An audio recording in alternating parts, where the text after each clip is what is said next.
ma vie que j'ai passée avec ma mère, j'ai eu connaissance une fois qu'ils ont fait ils appelaient ça faire un bi pour piquer un couvre-pied. Ils se rassemblaient plusieurs femmes, puis ils passaient la journée à la même place. Puis pour eux autres, ben c'était un divertissement parce que le midi, toutes les madames dînaient ensemble. C'était un métier spécial pour installer le couvre-pied, pour le piquer. Il y avait quand même la bordure. Ça, le piqué, il était fait, mais il y avait la bordure qui n'était pas installée. À ce moment-là, ben la maman, elle faisait la bordure, puis là, c'était prêt à servir. C'était une couverture de garniture. Ordinairement, le piquage, ça se fait une fois que la courte pointe est faite. Alors, une fois que tous les morceaux étaient cousus, rassemblés, il fallait mettre une doublure à ça. Alors, on installait, pour arriver à bien l'étendre, et il restait la technique du piquage de la courte pointe. Pour ça, ordinairement, on faisait un cadre en bois et on tendait dessus la courte pointe qu'on venait de faire. Et là, assez souvent, les dames faisaient un bi. C'était inviter la voisine, la marraine, la tante, la grand-mère. Et là, chacune venait pour, justement, piquer la courte pointe et bien faire installer la doublure en dessous pour qu'elle tienne bien en place. Alors, c'était très, très long. Et il y avait différents modèles. J'en ai apporté un ici, un modèle où il fallait commencer par faire toujours la même forme pour que les morceaux entrent l'un dans l'autre. Alors, commencer par le faufiler, comme ça, ici, tout autour, pour bien insérer le. Une fois que c'était bien faufilé, il fallait venir, qu'on en avait fait plusieurs, toutes les coudre ensemble. Voyez-vous?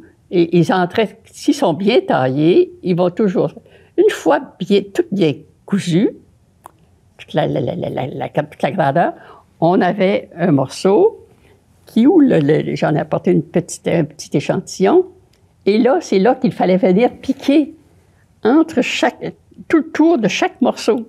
C'était très, très long, et c'est ce qui en faisait la beauté aussi.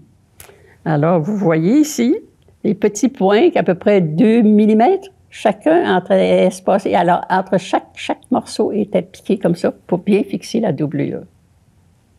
C'était un travail de moine, un travail de patience, mais qu'après ça, ce qui durait des années et des années.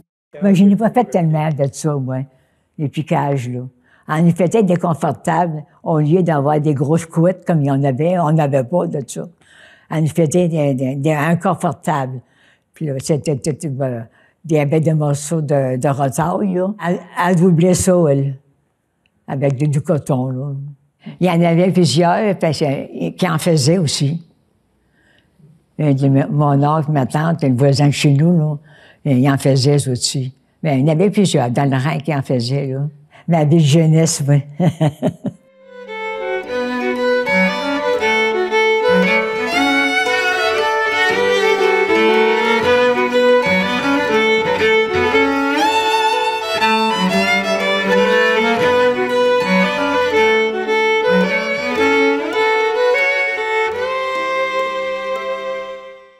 Après avoir tondu les boutons, de l'avoir lavé, parce qu'il fallait tout enlever, les bouts de foin, la saleté, si vous voulez. Alors là, bien les laver comme il faut, il fallait la laisser sécher. Alors, entièrement, ils étaient ça au soleil pour que vraiment que ces brins de laine, si on peut dire, soient bien secs. Et là, le premier des travail qu'il y avait à faire, c'était de carder la laine. Et pour carder la laine, c'était 2 planchettes. Alors, il était avec une manche après.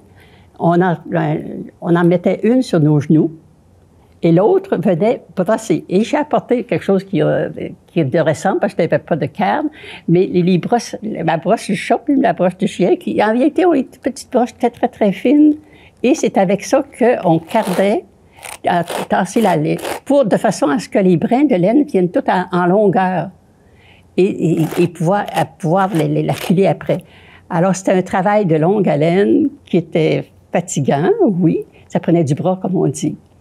Mais toutes les femmes, pour devenir autonomes, il fallait qu'elles passent par ça, ce métier-là de carder la laine, qui était très long. Bon, la longueur du boudin qu'on devait faire, c'était probablement, si je me souviens bien, c'était à peu près 12-15 pouces de long. Oh, oui, parce qu'on ajoutait de la laine, puis on ajoutait. Et de façon on mettait ça dans un panier prêt pour aller filer la laine après. Pour carder la laine, ça se faisait vraiment aussi beaucoup par le toucher, le premier toucher. Puis là, si on voulait la garder plus épaisse, on ne la cardait pas 2 fois. On la cardait juste une fois. C'est ça qui faisait la différence de la laine. Puis ma mère, elle disait, bon, on garde ça, cette grosseur-là, pour faire des collants. Parce que ma mère était très rapide au tricot. Elle faisait, dans une nuit, elle faisait un collant de laine pour qu'on puisse le mettre le lendemain matin pour aller à l'école. Il faisait froid.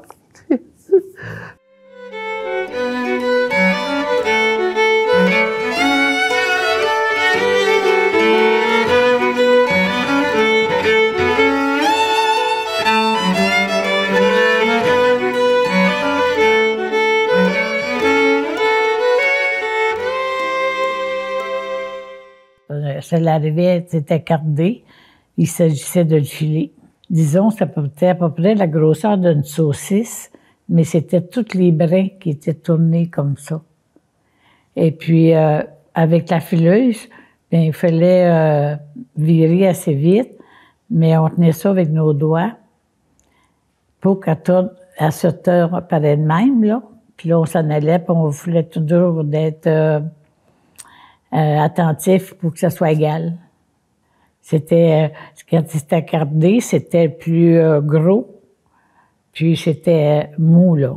Mais il fallait le tenir dans nos mains, même, je l'ai fait, moi. Il fallait le tenir dans nos mains, puisque on pouvait le faire virer, là, bien, le mettre à la bonne grosseur, puis on s'en allait comme ça. Parce qu'il fallait pédaler, là. J'ai pédalé automatiquement. Puis là, on le mettait, là, quand ça se tournait, bien, on le mettait ensemble, puis là, hop, puis il continuait. Il fallait mettre ça un par-dessus l'autre un petit peu, là, bien, pour commencer lentement, puis j'ai fait ça, j'ai filé. On était toujours 2 qui en faisaient. Si une arrêtait, bien, elle continuait d'en faire aussi. On recevait ça, ma mère faisait partie des fermières, puis il y avait toujours des ventes qui se faisaient pour recevoir la laine. On recevait ça dans des gros sacs. Ça arrivait, c'était gros comme le doigt, là. La laine était mousseuse, là. Puis c'est là, à partir de ça, on prenait chacun, l'un qui prenait l'écheveau, puis il tenait, puis l'autre, il tirait, puis il tournait tout le temps. Il fallait toujours tourner pour amincir, devenir comme un brin, là. Un brin de laine, mais c'est ça.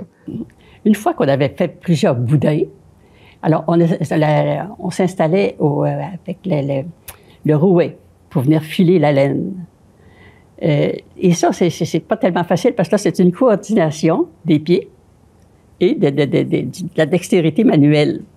Alors, fallait prendre, alors les pieds, fallait pédaler lentement, de façon à ce que à la longue, on finissait par aller un peu plus vite. Mais il fallait que ce soit fait toujours régulier, pour donner une chance à la laine qu'on filait, qu'on tournait entre nos doigts, en réalité, avec le boudin d'un côté et le fil qui tournait. Alors, il fallait ajouter tout le temps de la laine, du boudin qui venait, et là, pour que le fil s'en aille dans le rouet, rouler et devenir solide. Il fallait faire attention pour ne pas donner de coups de pédale, pour faire un nœud, pour faire une bosse dans la laine. Parce que toute la laine, après ça, c'était pour la tricoter. Tricoter les bas, tricoter les foulards, les tuques, et même pour les hommes, assez souvent, c'était les camisoles de laine tricotée. Alors, la laine, c'était une des choses importantes pour se garder au chaud. Alors, ça rentrait dans les métiers de la femme à la maison pour devenir très, très autonome. Bien, nous autres, quand ils tondaient les moutons au printemps, on tonde les moutons parce qu'il va faire chaud, là. Puis on envoyait ça, il y avait une filature, la Nicolette, il venait chercher ça d'autres notre laine. Puis il la filait toute comme un brin, on appelait ça un brin, c'était plus petit. Puis il la filait toute, puis il nous la rapportait. Puis après ça, ben ça faisait petit, on la doublait avec le rouet, là. 2 brins au tout, c'est comme on voulait la grosseur de notre laine. C'était, oui, des gilets, des bas, des mitaines. Il y en a qui avaient des sous-vêtements de laine aussi, hein. On faisait à peu près ce que nos parents faisaient, là. On l'apprenait avec eux autres, oui. Du mouton, ça, c'est ma tante qui avait ça. Puis elle mettait la laine là, dans la rouée, là. Ça épais, ça. Puis là, elle pesait sa pédale avec son pied.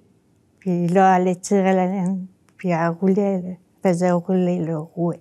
Ouais, mais à un moment donné, on était petits, nous autres. Puis on regardait ma tante faire ça. Fait qu'on avait le goût de le faire, nous autres aussi. Fait que, elle disait pas tout de suite, faut vous laisser grandir avant. Puis elle dit plus tard. Elle s'appelait ma tante Jeanne.